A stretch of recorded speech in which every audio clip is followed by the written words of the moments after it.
కన్యా రాశి వారికి ఆరంభ శూరత్వాన్ని ప్రదర్శించే విధంగా కాస్తంత ఆటంకాలు ఏర్పడవచ్చు.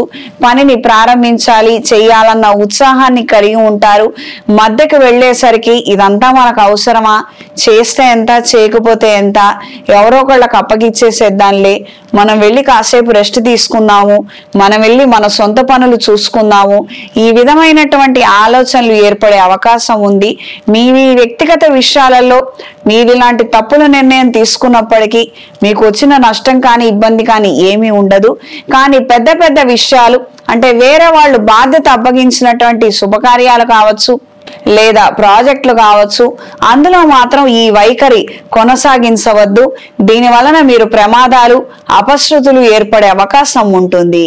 దూర ప్రయాణాలు అనుకూలంగా ఉంటాయి. పాత వాహనాన్ని మార్చివేసి కొత్త వాహనాన్ని కొనుగోలు చేయాలన్న ఆలోచనలు ఏర్పడతాయి. డాక్టర్లతో పరిచయాలు ఏర్పడతాయి. ప్రముఖులతో పరిచయాలు ఏర్పడతాయి. మంచి విలువైన సమాచారాన్ని గ్రహించగలుగుతారు.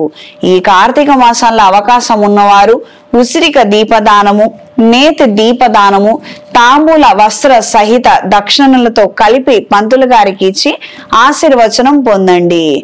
నిరాధారంగా ఉన్న వారికి వస్త్రాలను ఇవ్వండి. ఈ రాశిలో జన్మించిన స్త్రీలకు నూతన గృహ నిర్మాణ సంబంధమైన అంశాలలో మంచి పురోగతిని సాధించగలుగుతారు. మాట తీరు పొందిక విషయంలో మాత్రం కాస్తంత జాగ్రత్తలు అవసరం. మీరు ఊహించినటువంటి మార్పులు ఏర్పడవచ్చు. చీకాకు కోపము మరింతగా పెరిగిపోయే అవకాశం ఉంటుంది. తృతీయ స్థానంలో తృతీయాధిపతి అయినటువంటి కుజుడు ఉన్నప్పటికీ ఈ రాష్ట్రాధిపతి అయినటువంటి బుధుడి కలయిక ఏర్పడడం వలన స్వల్పమైనటువంటి చికాకులు ఏర్పడవచ్చు. ముక్కుసూడితనం మరింత పెరిగి ఇబ్బందికర వాతావరణానికి కారణం అవ్వవచ్చు. ఈ రాశిలో జన్మించినటువంటి వారికి ఈ వారం కలిసొచ్చే రంగు లేత ఆకుపచ్చ రంగు, కలిసొచ్చే దిక్కు పడమర, కలిసొచ్చే సంఖ్య 2. ప్రతిరోజు రుద్రకవచ పారాయణ చెయ్యండి. శ్రీ వెంకటేశ్వర స్వామి వారి ఆలయంలో పరిమళ గంధము, జువ్వాజి, హరిచందనంతో అర్చన జరిపించండి.